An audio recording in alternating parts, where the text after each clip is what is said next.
Ce matin, notamment sur ces mesures que va annoncer Emmanuel Macron. On a le sentiment ce matin que l'exécutif lâche du lest au 7e jour de la mobilisation. Juste Christophe Barbier, en deux mots, qu'est-ce qu'il faut retenir de c'est pas des annonces, mais ces promesses d'annonces? Promesse d'annonce, un débat décentralisé pour que les taxes pèsent moins lourd sur les Français. Donc il y aura peut-être la suppression d'une partie de la taxe, par exemple la part régionale, l'État remboursera les régions, ou bien les taxes, tout le monde les paye, mais on aide plus ceux qui sont en zone rurale et en zone périurbaine.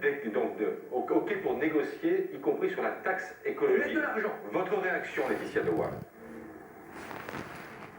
Bah, écoutez, on va voir. Pardon. On va attendre de voir les propositions qui sont faites, et puis dans quelle mesure elles vont être appliquées, sous quel délai. En attendant, on ne lâche rien, puisque si c'est pour nous faire de jolies promesses et puis qu'au final il ne se passe rien, bah... Mais est-ce que vous reconnaissez qu'il y a un peu du gouvernement et de l'exécutif? Je reconnais que potentiellement ils vont peut-être enfin non plus nous entendre, mais nous comprendre et peut-être nous écouter. On attend de voir ce que ça va donner, malheureusement maintenant sans grand espoir. Bon, parlons de la manifestation de demain, Laetitia Dewaal, parce que vous faites partie des Gilets jaunes qui, dès hier, ont rejeté la proposition des autorités de manifester au Champ de Mars et pas ailleurs.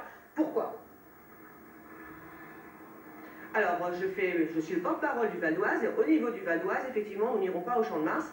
Nous ne sommes pas partis pour aller faire un pique-nique géant sur un carré d'herbe, mais bien pour faire une mobilisation citoyenne dans les rues de Paris. Et se retrouver parqués comme ça, comme des petits moutons qui vont brouter de l'herbe, ce n'est pas du tout notre objectif. Nous voulons être sur le terrain, nous voulons être entendus, nous voulons être écoutés, nous voulons être vus. Et le Champ de Mars ne répond en rien à la raison de notre mobilisation. Donc, écoutez l'avertissement. Pour le collectif du Val d'Oise, non, nous n'irons pas là-bas. Écoutez l'avertissement que vous lance le préfet de police de Paris. Les membres du gouvernement sont extrêmement clairs, je les ferai respecter. Autrement dit, nous serons dans une logique de réactivité pour aller ici ou là en fonction d'initiatives qui ne seraient pas ordonnées. Pour être clair, Laetitia Dewaal, vous serez empêchée d'accéder aux Champs-Élysées demain. Est-ce qu'il ne faut pas me se dire, on se rassemble sur le Champ de Mars, on est au pied de la Tour Eiffel, on sera bien visible? Non, c'est pas notre objectif, je continue, ce n'est pas le Champ de Mars, ce n'est pas ce qu'on veut. Maintenant, j'entends bien je ne vais pas dire les menaces, mais voilà, les inquiétudes qui planent.